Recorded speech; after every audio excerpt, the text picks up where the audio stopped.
आपके तरफ से उस पर प्रतिक्रिया आनी चाहिए कि हम लोग क्या करना चाहते हैं, किस दिशा में जाना चाहते हैं, हमारे लिए क्या अच्छा होगा क्या नहीं होगा। अंत में जब अध्यक्षता कर रहे हैं पढ़ाराजा साहब, वो भी बोलेंगे, और एक हमारे बीच पढ़ाराजा साहब अपनी विचार रख चुके हैं।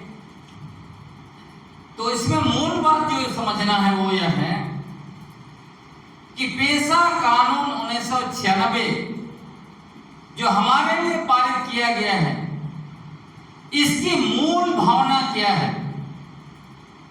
पेशा कानून की मूल भावना है हमारे पुरखों की पारंपरिक स्वशासन व्यवस्था को शासन की शक्ति और अधिकार प्रदान करना। तो जो चीजें हो रही है, सरकार जो कर रही है, क्या उससे ऐसा लग रहा है कि हमें कोई शासन की शक्ति और अधिकार प्रदान करने सरकार जा रही है? बिल्कुल नहीं देना चाहती है सरकार। इसीलिए आप देखेंगे मुंडा इलाका में, हो इलाका में क्या कहा जाता है? अबुआ हतूरे अबुआ राइज। तो यही जो है अबुआ हतूरे अबुआ राइज, जब झारखंड आंदोलन हुआ तब उसको अबुआ दिसुम अबुआ राइज का नारा बनाया गया।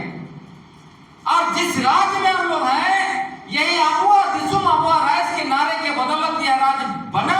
और उस राज्य में पेशा कानून 1996 लागू नहीं होना, यह सबसे दुर्भाग्य की बात है। धरती आबा बिरसा मुंडा ने डोमा के गुरु से ऐलान किया था, अबुआ राइज हिजुआ दिकुआ राइज सेनोआ। क्या हुआ? अबुआ राइज आया, हमारे ऊपर दिकुआ राइज आ गया। बाहरी शासन व्यवस्था थोप दिया गया, हर तरफ चारों तरफ वही।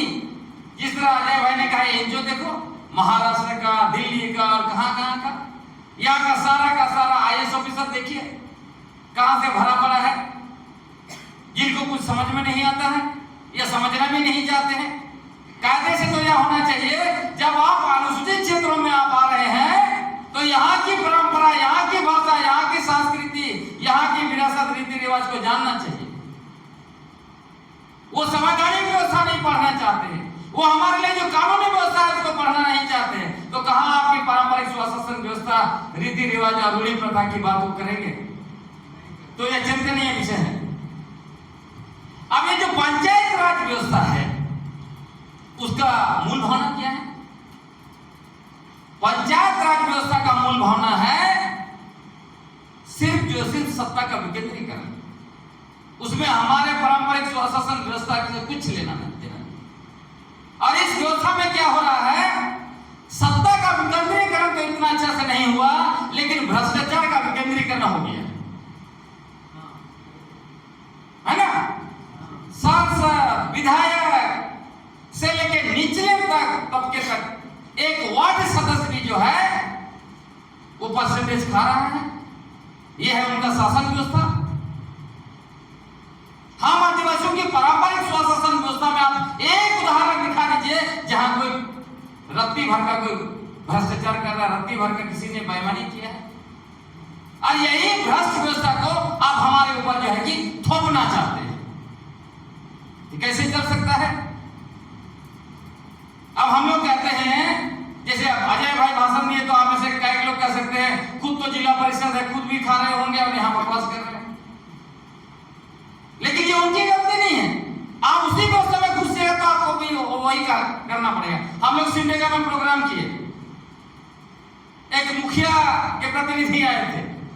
उन्होंने बताया कि उन्होंने जब घूस लेना इनकार कर दिया, वो लोग लिफाफा भेजते हैं ना, लिफाफा लेना इनकार कर दिया, तब उनके ऊपर जो है कि गलत आरोप लगा के ऊपर के पदाधिकारियों पर लिखा गया कि ये लोग गलत कर रहे हैं, इनको पद से हटाना चाहिए।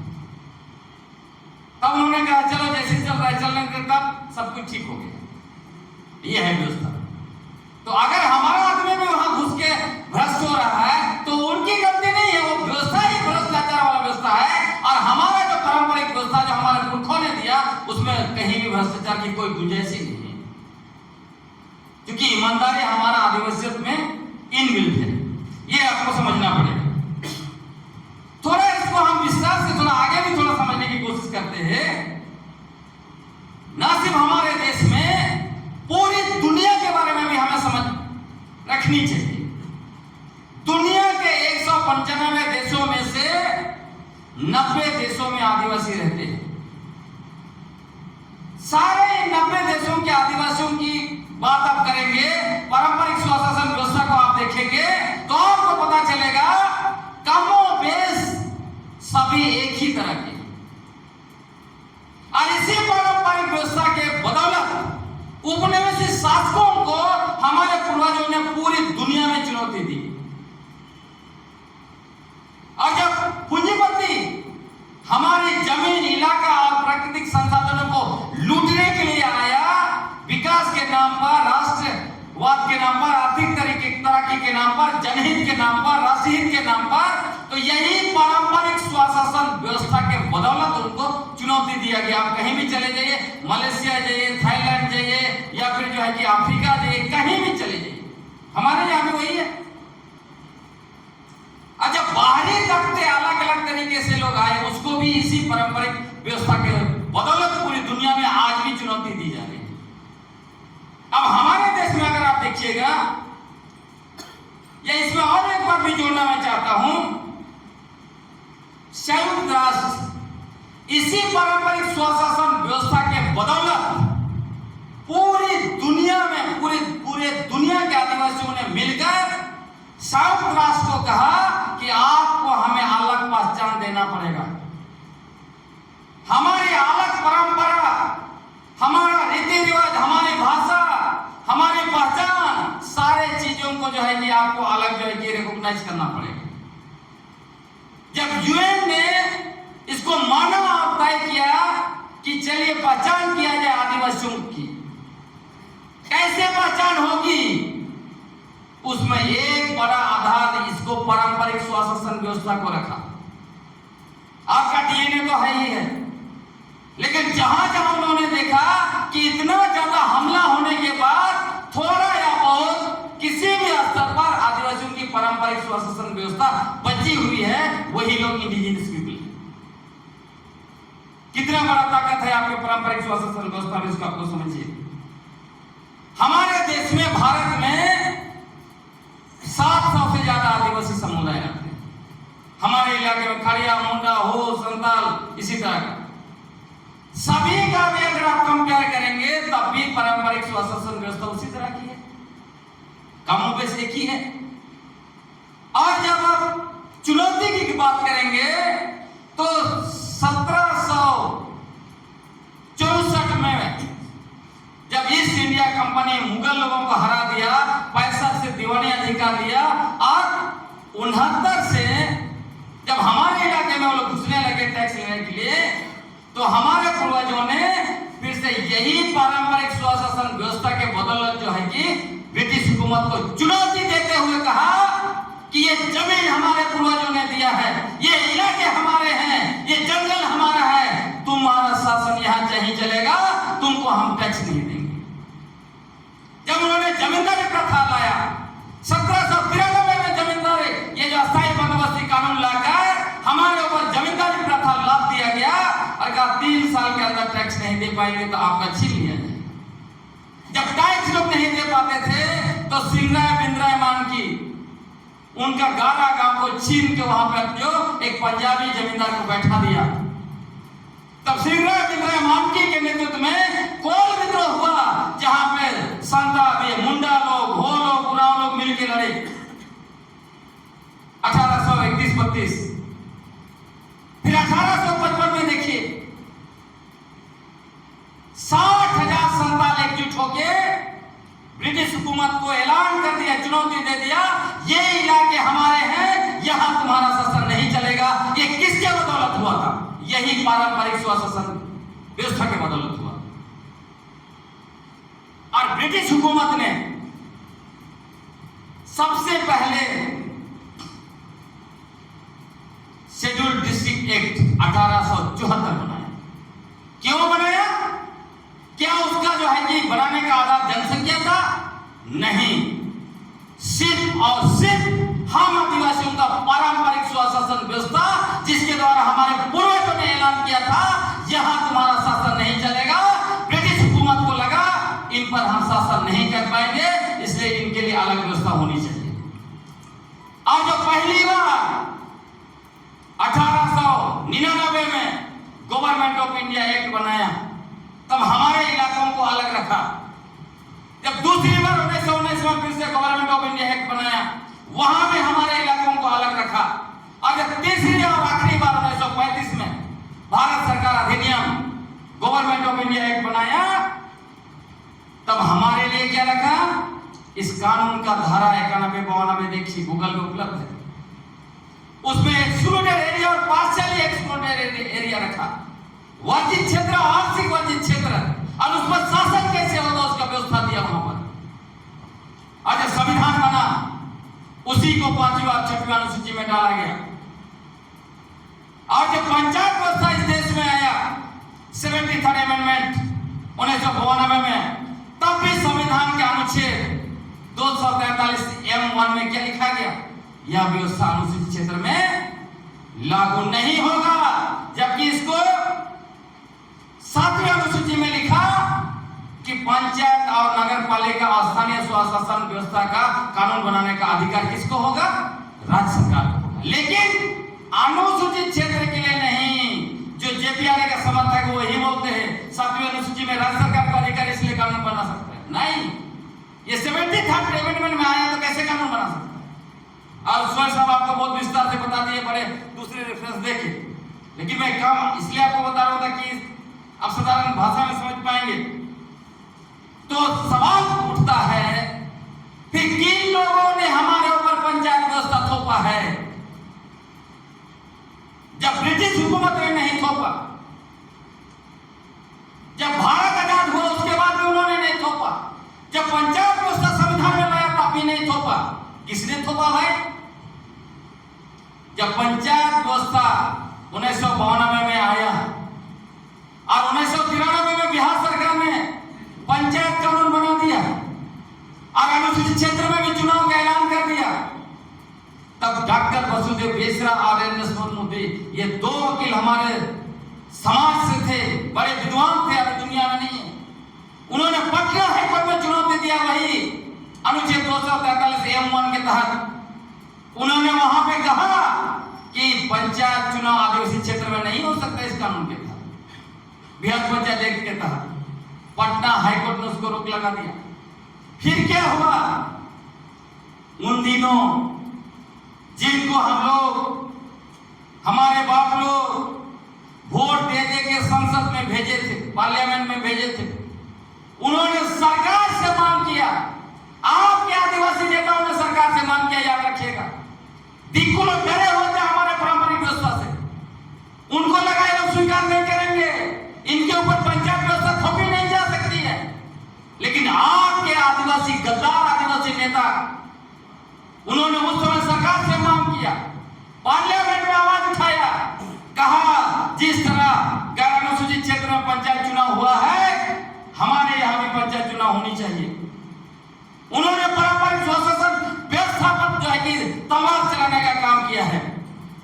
उसी के बाद भूरिया कमेटी बनाया गया और भूरिया कमेटी के द्वारा चुनाव का रिकमेंडेशन होता है कि आदिवासियों को सिर्फ एकल पद में आरक्षण दे दीजिए, आदिवासी खुश हो जाएंगे और उनका पूरा पारंपरिक स्वशासन व्यवस्था पर गांधी जी का पंचायत व्यवस्था थोप दीजिए। तो यही किया गया। इसीलिए पेशा कानून का आप देखते होंगे,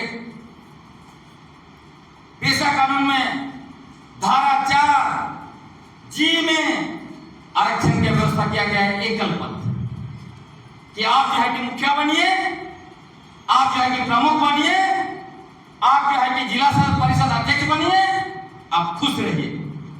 लेकिन इसको भी समझने की जरूरत है। समझने की क्या जरूरत है? पेशा कानून का धारा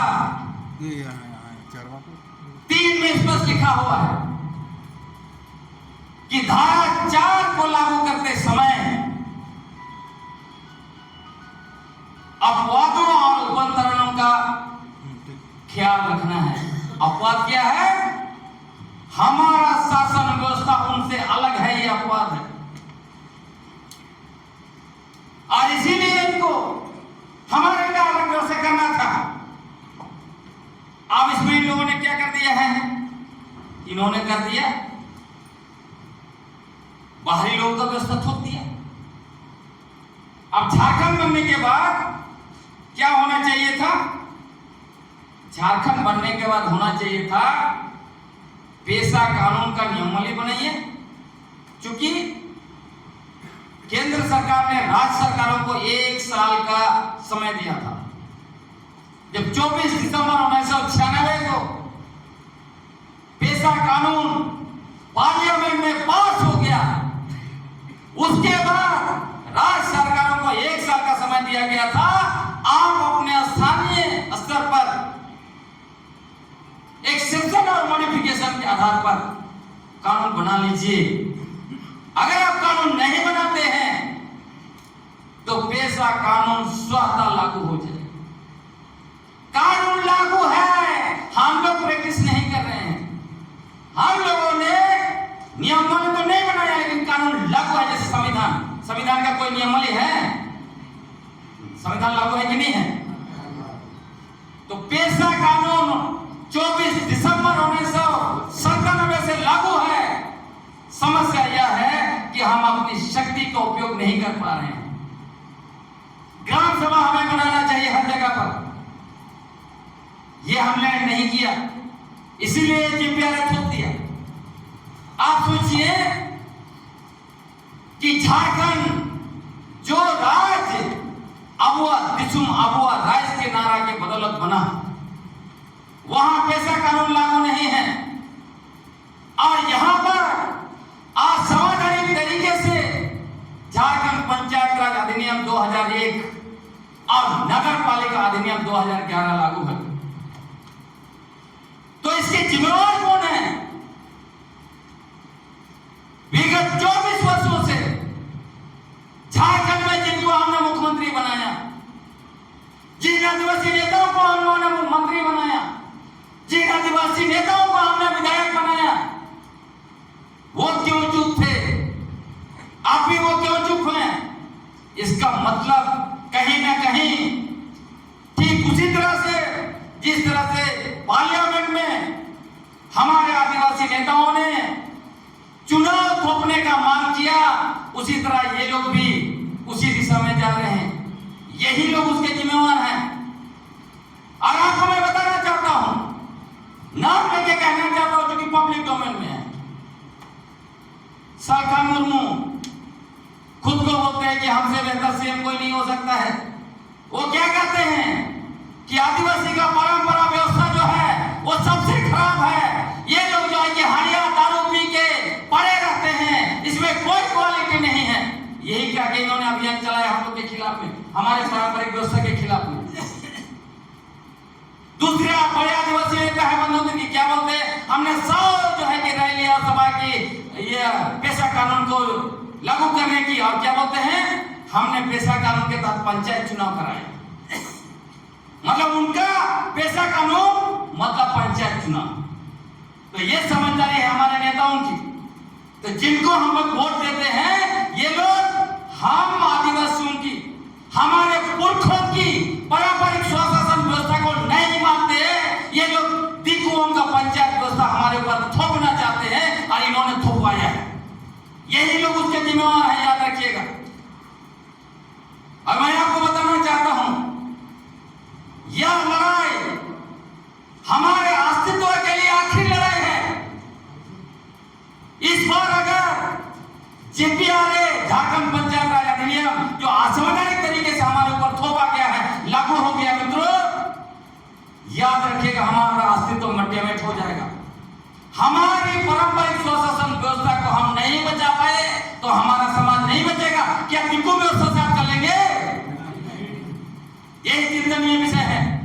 हमें गर्व होना चाहिए कि पढ़ाए गए लोग हैं, पारंपरिक लोग हैं, इधर भी बैठे उधर भी बैठे, जिनको ये नेता लोग अनपढ़ गंवार कहते हैं, जिनको ये नेता लोग दारू पीने हरिया पी के पड़े रहने वाले कहते हैं, उनको शर्म आनी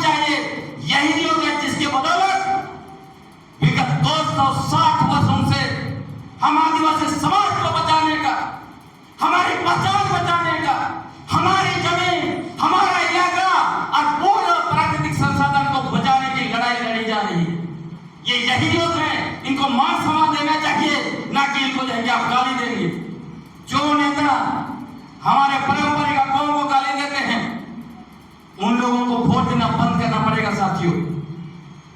क्योंकि आप सोचिए, बहुत सारे ऐसे लोग हैं जो हमारे पारंपरिक आगुओं का उपयोग करते हैं भीड़ लाने के लिए, वोट जुगाड़ करने के लिए, लेकिन उनको शासन की शक्ति देने के लिए, उनको शासन का अधिकार देने के लिए वो लोग खड़े नहीं होते हैं, उनका लीडरशिप स्वीकार नहीं करते हैं। आज इस मंच से हम लोग ऐलान कर रहे हैं कि पूरा जो है कि पारंपरिक स्वशासन व्यवस्था की लड़ाई, पूरा पेशा कानून लागू करने का लड़ाई हमारे पारंपरिक आगुओं के नेतृत्व में चलेगा।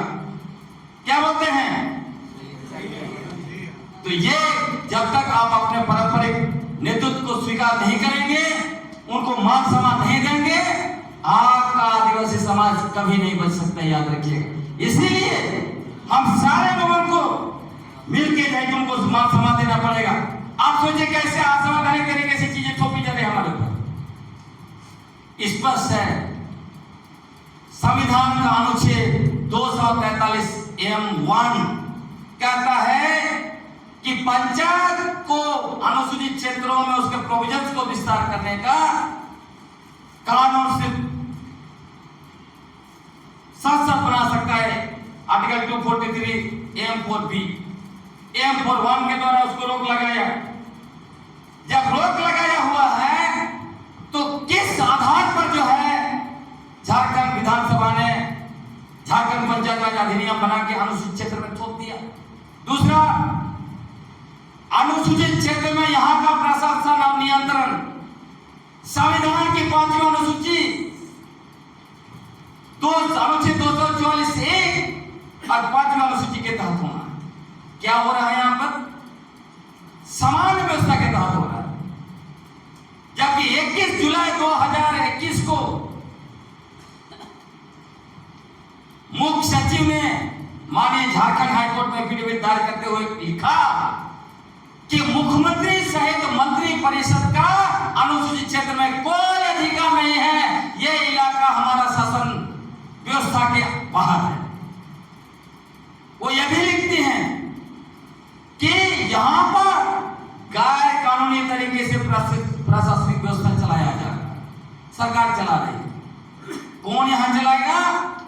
उसी एफिडेविट में लिखा हुआ है कि संविधान का अनुच्छेद 244(1) और 5वीं अनुसूची के तहत महामहिम राज्यपाल ही जो है यहां शासन तंत्र चलाने के लिए संवैधानिक रूप से जिम्मेवार है। फिर यहां के लिए अनुसूचित क्षेत्र के लिए किस आधार पर जो है आप नीति और नियम बना के हमारे ऊपर लाद रहे हैं? नगर पालिका अधिनियम अनुच्छेद 243(1) में लिखा है अनुसूचित क्षेत्र में नगर पालिका नहीं हो सकता है। फिर कैसे यहां पर नगर पालिका है? नगर पालिका होने से क्या हो रहा है? हमारे नेता बोलते हैं कि नगर पालिका के खिलाफ मत बोलिए।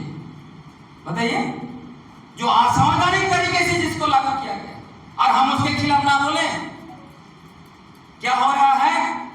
याद रखिएगा, हमारे पूर्वजों ने ब्रिटिश हुकूमत को कहा हम तुमको जमीन का लगान नहीं देंगे, क्योंकि जमीन हमारे पूर्वजों ने बनाया। अभी क्या हो रहा है? असंवैधानिक तरीके से लागू किए गए नगर पालिका के द्वारा बनाया गया नगर निगम क्या कर रहा है? आप पर डबल टैक्स ले रहा है। आपका पूर्वज टैक्स के खिलाफ लड़ाई लड़ा पारंपरिक स्वशासन व्यवस्था के तहत, अभी आपके ऊपर बाहरी व्यवस्था डबल टैक्स दे दिया। आप अपने बाप दादा का जमीन पर आपने घर बना दिया, होल्डिंग टैक्स हर साल 5,000 10,000, बाकी जो खेती के लिए या सब्जी उगाने के लिए, फूल पत्ता उगाने के लिए जमीन बचा, उसको आप टैक्स दे रहे हैं रेवेन्यू विभाग को। देखिए कहां से कहां हम आ गए। जहां नगर पालिका ने होगा वहां जो है ग्राम सभा नहीं होगा, खत्म हो गया, पेशा कानून नहीं होगा। धीरे धीरे विस्तार करके सारा ग्राम सभा का अधिकार छीन रहा है, ताकि आपकी जमीन जो हड़पी गई है उसको आप वापस नहीं कर सकते हैं। छोटा मोटा षड्यंत्र नहीं है। ये जो नियमावली लाया जा रहा है उसके द्वारा नगर पालिका कानून को वैध करना, झारखंड पंचायत राज अधिनियम को वायद करना, आज संवैधानिक तरीके से हमारा अनुसूचित क्षेत्र को निकलने की कोशिश है। छोटा मोटा हमला नहीं है। जिस दिन आपका अनुसूचित क्षेत्र को इस तरह से निकल जाएंगे, हमारे लिए कुछ नहीं बचेगा। रांची अनुसूचित क्षेत्र है, यहाँ का कैसे लोकसभा से जनरल है, 3 विधानसभा से दूसरों को कैसे दिया गया। जमशेदपुर अनुसूचित क्षेत्र में आता है, वहां का लोकसभा जनरल कैसे हो गया, दोनों विधानसभा जनरल कैसे हो गया, जहां पर टाटा बैठने से पहले 95% आदिवासी हुआ करते थे। याद रखिए, अनुसूचित क्षेत्र का निर्माण जनसंख्या के आधार पर नहीं हुआ है, इसलिए यहां पर जनसंख्या के आधार पर संसद, विधानसभा या स्थानीय निकाय में प्रतिनिधित्व देना हम आदिवासियों के साथ सरासर अन्याय है कि नहीं? यदि यही जनसंख्या के आधार पर करेंगे तो अगला 50 साल 100 साल के बाद देखिए क्या होगा। क्या हमारे पास एक भी सीट बचेगा? हम वोटर हो जाएंगे। हमारा पारंपरिक व्यवस्था को खत्म करने के लिए जेपीआर थोपा जा रहा है, याद रखिएगा। हम नहीं बचने वाले हैं। तो अभी जातिगत जनगणना होगा, हम लोग को मांग करना चाहिए कि सारे लोगों को अपना पैतृक गांव भेजो। जब दुर्गा पूजा के समय, छठ के समय, दीपावली के समय, खासकर दीपावली और छठ के समय पूरा राज्य खाली हो जाता है, इसका मतलब स्पष्ट है कि यहाँ जो है कि बाहर के लोग आए हैं। तो उन लोगों को अपना पैतृक गांव भेजिए, उसके बाद यहाँ पे जनगणना कीजिए, नहीं तो यह आदिवासियों के साथ अन्याय है। और आप जो है कि बोलेंगे कि यहाँ जो है कि दूसरे लोगों की जनसंख्या ज्यादा हो गई, अब शासन व्यवस्था हमारे हाथ में होना चाहिए, यह नहीं चल सकता है। सुप्रीम कोर्ट ने स्पष्ट रूप से कहा है, जब पेशा का धारा 4 को झारखंड हाईकोर्ट ने असंवैधानिक बोला, तब उस मसले पर सुप्रीम कोर्ट ने क्या कहा? सुप्रीम कोर्ट ने कहा हमें याद रखना चाहिए ये इलाके ऐतिहासिक रूप से आदिवासियों के हैं, इसलिए जनसंख्या के आधार पर एकल बात को आप खारिज नहीं कर सकते। तो सोचिए कि कितनी ताकत है। तो आज कुछ बात करके मैं खत्म करूंगा। ये जो नियमावली है उसको भी थोड़ा हम लोग देखिए समझने के लिए, क्योंकि नियमावली का एक सम्मेलन है। फिर आप अपने अपने विचार रखेंगे, उसमें क्या करेंगे। और लास्ट में कुछ प्रस्ताव है, शिबू भाई ने एक प्रस्ताव रख दिया, लेकिन आप में प्रस्ताव हम लोग पारित करेंगे। थोड़ा नियमावली को समझिए कि हो क्या रहा। अब ये जो पेशा कानून 1996 को लागू करने के नाम पर झारखंड सरकार विगत 3 वर्षों से नियमावली बना रही है। 3 वर्षों से, 3 वर्षों में झारखंड सरकार ने 3 ड्राफ्ट हम लोगों के समक्ष रखा पेशा नियमावली का। अब ये जो तीनों ड्राफ्ट को आप मिलाएंगे, तब आपको स्पष्ट में समझ में आ जाएगा कि भले इन्होंने विधानसभा चुनाव में पेशा कानून 1996 को लागू करने का वादा किया, लेकिन इनकी मानसा बिल्कुल भी स्पष्ट है कि वो हमें किसी भी तरह से पेशा कानून नहीं देना चाहते हैं। वो क्या देना चाहते हैं? पेशा कानून उस नियमावली का कवर में लिखना चाहते हैं और झारखंड पंचायत अधिनियम का ही सारा व्यवस्था हमारे ऊपर थोपना चाहते हैं। अब इसमें क्या क्या है? पहला नियमावली इन्होंने 2022 में लाया था। उसमें क्या लिखा? नियमावली का नाम पेशा कानून, पेशा नियमावली 2022। अंदर अधिनियम का अर्थ परिभाषा में लिखते हैं झारखंड पंचायत राज अधिनियम 2001। धारा झारखंड पंचायत राज अधिनियम 2001 की धाराएं। फिर हम लोगों ने सवाल किया कि यह कैसा राज्य है, देश का पहला राज्य है कि नियमावली पेशा कानून का बना रहे हैं और जो है कि धारा पंचायत राज अधिनियम का लागू कर रहे हैं। तब इन्होंने अगला ड्राफ्ट में क्या किया? 2024 के ड्राफ्ट में अधिनियम का अर्थ जो लिख दिया पेशा अधिनियम 1996, लेकिन नीचे धारा का लिख दिया झारखंड पंचायत राज अधिनियम की धाराएं। फिर उन्होंने कहा कि झारखंड के महाधिवक्ता से मंतव्य प्राप्त किया गया है तब हम लोगों ने फिर सवाल उठाया कि कैसा महाधिवक्ता साहब हैं जो पेशा कानून लागू करवा रहे हैं, नियमावली पेशा कानून का बनवा रहे हैं और धाराएं पंचायत राज अधिनियम की लगवा रहे हैं। ये तो अद्भुत है। या तो ये लोग महाधिवक्ता साहब को बदनाम कर रहे हैं या महाधिवक्ता साहब को कानून की जानकारी ही नहीं है, वो फर्जी तरीके से उस पद में बैठाया गया है। जब इसको हम लोगों ने उठाया तो अभी जो सरकार ने नया ड्राफ्ट प्रस्तुत किया 8 मई को, उसमें क्या डाला? उसमें डाला अधिनियम का अर्थ, पेशा कानून और धारा का जो है पूरा का पूरा परिभाषा को गायब कर दिया। धारा लिखा ही नहीं और बड़ी चालाकी से अंदर में अधिकांश जगह जेपीआरए जेपीआरए जेपीआरए जेपीआरए, समझ रहे हैं ना? मतलब आदिवासियों को ये जो बाहरी नौकरशाह बुड़बक समझ के रखा। इन लोगों को लगता था कि आदिवासी से समझ नहीं पाएगा, लेकिन उनको पता नहीं है कि ये लोग बिना पुलिस व्यवस्था का शासन नहीं चला सकते। हमारे पुरखे ना कॉपी कलम और ना पुलिस व्यवस्था का शासन चलाया, तो हम लोग उनसे ज्यादा विद्वान हैं। आप ना कॉपी कलम का काम कर सकते हो ना पुलिस का काम कर सकते हो और हमें बुड़बक समझ के रखे हो। तो हम लोगों ने उनका ऐसा गला पकड़ा, 15 तारीख को हम लोगों ने सबके सामने जो है कि सब कुछ को खोल के रख दिया कि कैसे नौकरशाह आदिवासियों को बेवकूफ समझ रहे हैं, है ना? अब जो है इसमें और एक अद्भुत बात आपको समझना पड़ेगा। मतलब इनको अपना जो है कि हक छीनना है या लूटना है, तब क्या होता है? नियमावली बनाने में इनको समय नहीं लगता है। इनको झारखंड के बालू घाटों से 200 करोड़ रुपया रेवेन्यू लेना था, तो 7 मई को कैबिनेट में बालू का नियमावली पारित कर दिया। कितना अद्भुत है। हमारे लिए 3 साल से नियमावली नहीं बना पा रहे हैं, उनको बालू से पैसा लूटना है तो नियमावली बना दिया तुरंत। इनको शराब बेच के, आदिवासी इलाके में शराब बेचकर 4000 करोड़ रुपया कमाना है, तो उन्होंने 15 तारीख को इसका भी नीति बना दिया। और जब इसको लाया टीएससी का मीटिंग में, जो अनुसूचित क्षेत्र में बिना ग्राम सभा का परमिशन आप बेच नहीं सकते हैं या दारू, ये तो है कैसा कानून में। तब बड़ी चालाकी से टीएससी में पारित करने की सोच रहे थे, तो हम लोगों ने एमएलए लोग को बोल के रखा था, इस बार आपने विधानसभा में और टीएससी में आवाज नहीं उठाया तो समझ लीजिए 29 में विदाई। तो इन लोगों ने वहां पे आवाज उठाया, पढ़ के गए थे, हम लोग छोटा छोटा बुकलेट दिए, पढ़ के गया था। उन्होंने कहा वहां पर कि बिना ग्राम सभा का परमिशन का आप नहीं कर सकते। तब वहां पर मुख्यमंत्री ने कहा कि निश्चित तौर पर अभी जो भी होगा बिना ग्राम सभा का अनुमति से नहीं होगा। और दूसरा हल्ला पार्टी हल्ला करना शुरू कर दिया कि ये जो है ग्राम सभा से अनुमति लेके दारू बेचेंगे ये लोग। ये देखना चाहिए था।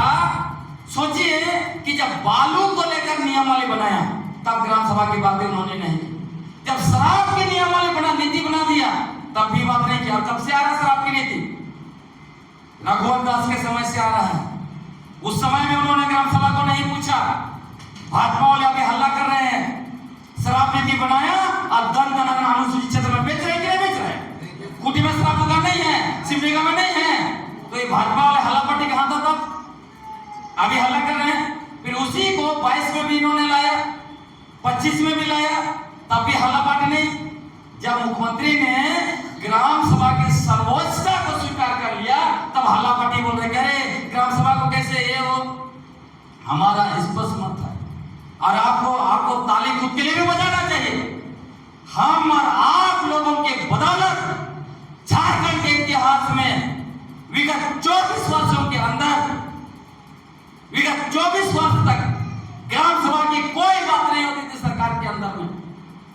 पहली बार पेशा आंदोलन के बदौलत झारखंड ने ग्राम सभा की सर्वोच्चता को स्वीकार किया। यह आपका जीत है, यह हमारा जीत है।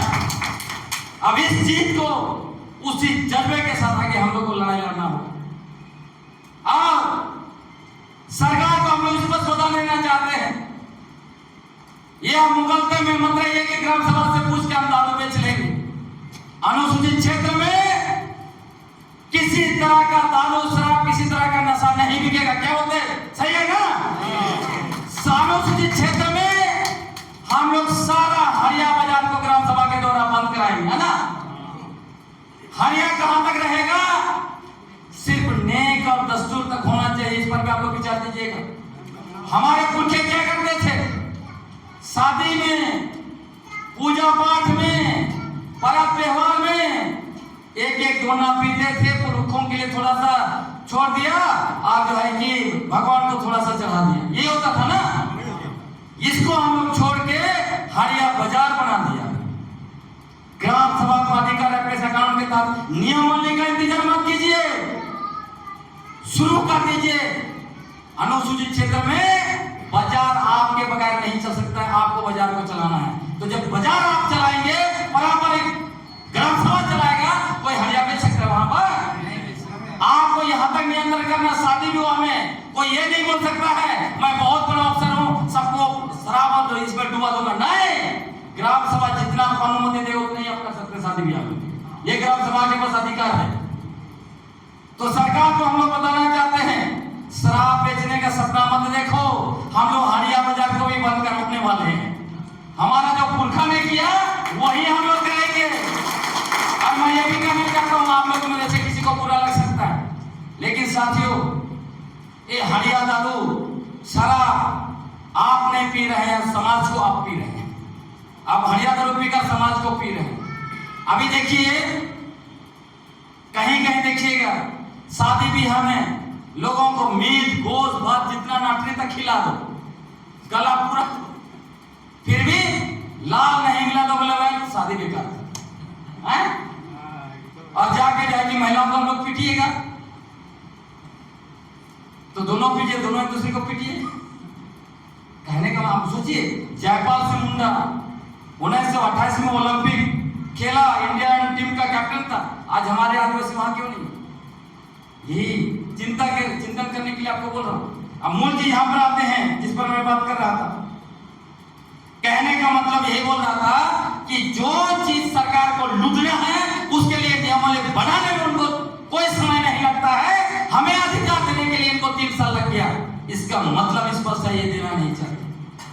अब नियमावली में आप देखिएगा बहुत जगह पारंपरिक ग्राम सभा की बात की गई है, लिखा गया है पारंपरिक ग्राम सभा का मीटिंग का नियमावली, कहीं पे ये होगा वो होगा लिखा है। लेकिन परिभाषा में फिर क्या लिखता है? ग्राम सभा परंपरा को हटा दिया। पारंपरिक ग्राम सभा लिखना चाहिए, परंपरा को हटा दिया। इसी से मानसा देखिए। और एनजीओ वाले हमको आगे बोलते, मेरा भाषण देने से पहले वहां पे जो है सिर्फ ग्राम सभा से होना चाहिए, पारंपरिक नहीं होना चाहिए। समझ रहे हैं ना एनजीओ वालों की मानसा क्या है? ताकि सरकारी ग्राम सभा हमारे ऊपर थोपना चाहते हैं, तो ये आपको समझना पड़ेगा। और ग्राम सभा का परिभाषा कहां से दिया है? वही जेपीआरए को रेफरेंस दिया है। कैसे होगा भाई? पैसा को आपने रेफरेंस क्यों नहीं दिया? क्यों आपने जेपीआरए को रेफरेंस दिया? दूसरी बात, पारंपरिक ग्राम सभा की विशेष बैठक बुलाने का अधिकार ये जो नियमावली है इसमें किसको दे रहा है? मुखिया को। हम लोग लगातार बोल रहे हैं, उसके बावजूद तीसरा ड्राफ्ट में भी मुखिया को ही दे दिया। आप हमको बताइए, पारंपरिक स्वशासन व्यवस्था में कहां मुखिया का जगह? कोई जगह है? मुखिया व्यवस्था गांधी जी का है। क्या गांधी जी का व्यवस्था हम लोग लेंगे कि हमारे पुरखों के ऊपर हमारे स्वशासन व्यवस्था लेंगे? है ना? उसी तरह सचिव जो कहां से नौकरी करने आ गया, ग्राम सेवक, वो हमारा सचिव होगा। मतलब बाहर के लोग ताक छा करेगा हमारे पारंपरिक व्यवस्था। बताइए ये चलेगा? नहीं चलेगा। उसी तरह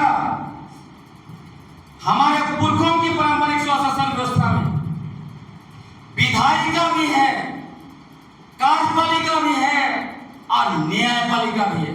यहां क्या कर दिया इन लोगों ने? देखिए समझने की बात है। पेशा कानून की मानसा क्या है, मूल भावना क्या है? पारंपरिक स्वशासन व्यवस्था को शासन की शक्ति और अधिकार देना। और यहां प्रोविजन में क्या बना रहा है नियमावली में? आपको विधायिका दे रहा है, आप योजना बना सकते हैं अपने लिए, हैं? आप जो है कि झगड़ा झंझट का निपटारा करने के लिए भी व्यवस्था दिया न्यायपालिका, लेकिन कार्यपालिका की शक्ति नहीं है। ग्राम सभा योजना बना सकती है, अनुमोदन कर सकती है, खर्च जो होगा उसका भी जो है कि ऑडिट करेगी, लेकिन कौन योजना लागू करेगा?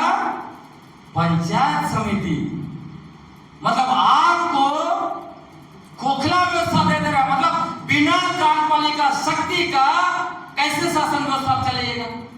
शासन का अधिकार होगा, शासन की शक्ति होगी। यही मुखिया और वार्ड आपका गांव का जो जितना भी योजना होगा उसका परसेंटेज खाएगा और वीडियो और बड़े अधिकारियों तक पहुंचाएगा। यही व्यवस्था लोग करना चाहते हैं, किए हुए। इसमें पारंपरिक स्वशासन व्यवस्था के अंदर पारंपरिक न्याय व्यवस्था के तहत बहिष्कार करने का भी अधिकार दिया है कि आप बहिष्कार कर सकते हैं। क्या आपको लगता है आज के समय में बहिष्कार करने का अधिकार होना चाहिए? बहुत कोई लोग बहिष्कार करते रहे, होना चाहिए बोलते हैं। इसको आपको बहुत कायदे से समझना पड़ेगा, इसलिए आपको बोल रहा हूं। इसके द्वारा ये क्या खेल करना चाहते हैं? सरनाईसा के नाम पर आपको मुर्गा लड़ाई करवाएगा। इन्होंने मुर्गा लड़ाई 2022 के नियमावली में नहीं था। जब इस नियमावली को बनाने वाले मैडम आरएसएस का हेडक्वार्टर जाती है तब जाके ये ट्रैफिक में आता है। क्यों? क्योंकि इनको पता है कि झारखंड का 24 वर्ष में 16 साल यही सरनाईसा के नाम पर मुर्गा लड़ाई करा के इन्होंने शासन किया। क्या मिला हम लोगों को? शासन करते लैंड बैंक बनाया, सरना स्थल को भी लैंड बैंक में डाला, जबकि ये लोग बोलते हैं सरना आदिवासियों के हम हितैषी है, बोलता है ना? और जितना आरएसएस का गैंग जो बोलता है हम खाली रूढ़ी प्रथा में है, बोलता है क्या करता है? मुखिया का चुनाव लड़ता है। सोमा उरांव रूढ़ी प्रथा का बात करता है ना, तो मुखिया का चुनाव क्यों लड़ रहा है? क्यों मुखिया है वो? और जितना भी पंचायत विभाग में है ये लोग जो हमारी परंपरा हमारा विरासत चला रहे हैं ना, उसमें देखिए इनको अपनी भाषा नहीं आती। कह रहे हैं हम लोग पारंपरिक को, लेकिन अपनी भाषा नहीं आती। अरे लोग झारखंड पंचायत राज अधिनियम को सपोर्ट कर रहे हैं। आप बताइए क्या हमारा कोई पारंपरिक अगुवा है यहाँ पर जो टिकू व्यवस्था, गांधी जी का व्यवस्था को हमारे ऊपर थोपने के लिए सपोर्ट करेगा? कोई करेगा? वो कैसे पारंपरिक लीडर हो सकता है? कैसे पारंपरिक अगुवा हो सकता है? तो इसको आपको समझने की जरूरत है। इसमें 2-4 चीजें और हैं, जैसे भू अर्जन, भूमि अधिग्रहण। भूमि अधिग्रहण से पूर्व ग्राम सभा का परामर्श जरूरी है। परामर्श का अर्थ जो उसमें सहमति दिया गया, आप सहमति जब तक नहीं देंगे आपका जमीन नहीं लिया जाएगा। लेकिन ये नियमावली बनाया, इसमें क्या कर दिया है? 2013 में भूमि अधिग्रहण पुनर्वास पुनर्स्थापना कानून बना हुआ है। उसका धारा 41 में लिखा हुआ है अनुसूचित क्षेत्र में भूमि अधिग्रहण नहीं करना है, एकदम अत्यावश्यक होगा तभी करेंगे। उसको यहां नहीं डाला। क्या डाला? 2015 में रघुवर दास की सरकार ने गलत तरीके से नियमावली बनाया था भूमि अधिग्रहण का। उसमें क्या बना दिया? केंद्रीय कानून में सामान्य क्षेत्र में 70% लोगों की सहमति जरूरी है, आदिवासी क्षेत्र में तो सब सहमति।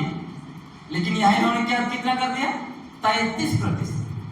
पहला ग्राम सभा होगा, उसमें 33% लोग आए तो ठीक है, नहीं तो दूसरा ग्राम सभा में कोरम का भी जरूरत नहीं। ये लोग क्या करेगा? पहला ग्राम सभा को बोला कोरम पूरा नहीं हुआ, आप लोग जाइए। अगला टाइम में वही मुखिया जिसको अधिकार दे रहा है विशेष बैठक बुलाने का, हाड़िया दारू पिला के 15 लोग को बुला देगा, सहमति हो गया। और फिर एक बार निर्णय लिया तो दोबारा वापस नहीं हो सकता। जब सरकार जो है कि 33% में नहीं बनेगी तो हमारा जमीन अधिग्रहण करने के लिए, जमीन लूटने के लिए आपने कैसे 33% का कुरान रख दिया यहाँ, है ना? और इसमें अंग्रेजी में रख दिया है कि पढ़ने में भी लोगों को समझ में नहीं आएगा। इतना चालाकी लोगों ने किया है। सोचिए लघु खनिज, लघु खनिज में अभी क्या डाला है? बालू को डाला है, मुरुम को डाला है, गिट्टी को डाला है, अब बालू का भी जो अभी इन्होंने नियमावली पारित कर दिया, क्या लिखता है, बालू को भी घाट 1, बालू घाट 1 और बालू घाट 2, बालू घाट 1 को ग्राम सभा को देगा जहां थोड़ा बालू निकलता है। अब बालू घाट 2 को किसको देगा, बड़ी बड़ी कंपनियों को। इससे पहले उन्होंने जम्मू कश्मीर को कंपनी को दिया था, 8 साल में 25 करोड़ दिया था, सारा बालू बेच के खा गया कंपनी। और अभी ये लोग 200 करोड़ रुपया हर साल निकालना चाहता है, इसलिए नया नीति नियमावली बनाया है। तो आपका एक तरफ ये जो MMDR एक्ट जो 1957 में बना है, उसमें लघु खनिज बालू है, तो इसको आपने किस आधार पर बालू घाट 1 और 2 बना दी? क्या हम लोग स्वीकार करेंगे? मतलब कोयला, यूरेनियम, लोहा, इसका तो बात नहीं कर रहा है, इसका भी अवगत होना चाहिए। जब कोयला हमारे खेत में निकलेगा तो इस सरकार का कैसे हो गया? सरकार क्यों नहीं पूछेगा हम लोगों से? पूछना चाहिए कि नहीं पूछना चाहिए? तो बड़ी लड़ाई हम लोगों की है, लेकिन इसकी चालाकी समझ लीजिए। और गैर कानूनी तरीके से हस्तांतरित जमीन, उसमें भी क्या किया है, मतलब बाकी जगह पर मान लीजिए झगड़ा हो गया परिवार में, उसका निपटारा नहीं हुआ ग्राम सभा में, तो वो लोग आएंगे हमारे प्रधान राजा के पास, परगना के पास, लेकिन जहां आदिवासी जमीन का आदिवासी ने लिया उसको वापसी करने का होगा, ग्राम सभा नहीं सका तो सीधे किसी के पास जाएगा। समझ रहे हैं? इधर नहीं लेता है। कितना चालाकी कहां किया है इन लोगों ने जमीन लूटने के लिए। उसी तरह इन लोग कह रहे हैं कि पुलिस के मामले में पुलिस अरेस्ट नहीं कर सकती है बिना ग्राम सभा का परमिशन का। सुनने में बहुत अच्छा लगता है, लेकिन आगे क्या व्यवस्था दिया है, विशेष केस में पुलिस कभी भी अरेस्ट कर सकती है और 15 दिन के अंदर में सूचना देना होगा। समझ रहे हैं ना? और सबसे ज्यादा तो नक्सली बोल के आदिवासियों को अरेस्ट करता है। तो हर जगह इन लोगों ने छेद बना के रखा है, और पेशा कानून का धारा 4 हो, उस पर कोई बात नहीं करता। हम लोग का क्या होना चाहिए, जिला परिषद तो हम लोग का नहीं है, हम लोगों का स्वशासी जिला परिषद होना चाहिए। उसमें क्या है, उसमें हम लोग चुनाव नहीं चाहते हैं। स्वशासी जिला परिषद, स्वशासी जिला परिषद हर जिला में होगा, जिसमें लगभग 30-31 सदस्य होना चाहिए, जिसमें हमारे पारंपरिक अनुभव होंगे, कुछ जो होगा जो बुद्धिजीवी होंगे, कुछ महिलाएं होंगी। इस तरह का हम लोग का स्वशासी जिला परिषद होना चाहिए कि नहीं? और परंपरा से लोग बैठ के तय करेंगे कौन होगा। क्या हम लोग नहीं कर पाएंगे? कर पाएंगे ना? कि दिक्कू व्यवस्था वोट चाहिए आपको? नहीं ना।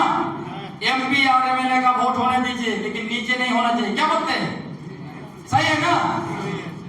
और आखिरी बात, प्रस्ताव आपके पास रख रहा हूं, उसके बाद चर्चा कीजिए। आखिरी में जो कुछ 5 प्रस्ताव है वो तो 2-3 मिनट में लगेगा, उसको बाद में करेंगे। ये जो पंचायत कार्यकारिणी व्यवस्था हमारे ऊपर थोप रही है सरकार, उसको काटने का तरीका क्या है, कार्यपालिका शक्ति हम लोग कैसे लेंगे? उसके लिए हम लोगों को प्रत्येक ग्राम सभा में पारंपरिक ग्राम सभा कार्यकारिणी बनाना पड़ेगा, है ना? 7, 9 या 11 लोगों का। अब देख लीजिए, गांव बड़ा है तो 11 लोगों का बनाइए, छोटा है तो 7 लोगों का बनाइए। और उसमें क्या क्या होना चाहिए? हत्तू मुंडा अध्यक्ष होना चाहिए, एक उपाध्यक्ष रख दीजिए, गांव के कोई पढ़ी लिखी अच्छा महिला है उनको। फिर जो है सचिव तो हमारा है ऑलरेडी परंपरा में, वो सचिव होंगे। उसी तरह कोषाध्यक्ष कोई परंपरा में नहीं है तो किसी महिला को रखिए। फिर हमारा पहान गुजर है, उसको रखिए सदस्य में। उसी तरह गांव का कोई पढ़ा लिखा अच्छा काम करने वाले लोग हैं, उनको रखिए। ऐसा करके कि अभी हम लोगों को क्या बोला जाता है, नहीं आप लोग का पारंपरिक व्यवस्था में महिला लोग नहीं है, ऐसा बोला जाता है ना। तो यही कार्यकारिणी समिति में हम लोग उपाध्यक्ष के रूप में, कोषाध्यक्ष के रूप में और सदस्य के रूप में कम से कम कुल मिलाकर 3 या 4 महिला को डालेंगे। क्या सहमति है इसे? तो बस मैं इतना ही कह के इसको हम लोग लागू करना पड़ेगा। पेशा कानून 1996 लागू है, सरकार नियमावली नहीं बना रही है, हम लोग अपना नियमावली बनाकर लागू करेंगे, है ना? और कार्यकारिणी समिति हम लोग खुद बनाएंगे, इसको जल्दी एकदम इसके बाद काम में हम लोग चालू कर देंगे, है ना? तो मैं अभी के लिए इतना ही कह के खत्म करता हूँ। आप साथी लोग आइए एक के बाद एक इस पर विचार दीजिए। हम लोग सरकार के इंतजार नहीं करेंगे। हम लोग जो है हमारे पुरखों की पारंपरिक स्वशासन व्यवस्था पर गांधी जी का पंचायत व्यवस्था स्वीकार नहीं करेंगे।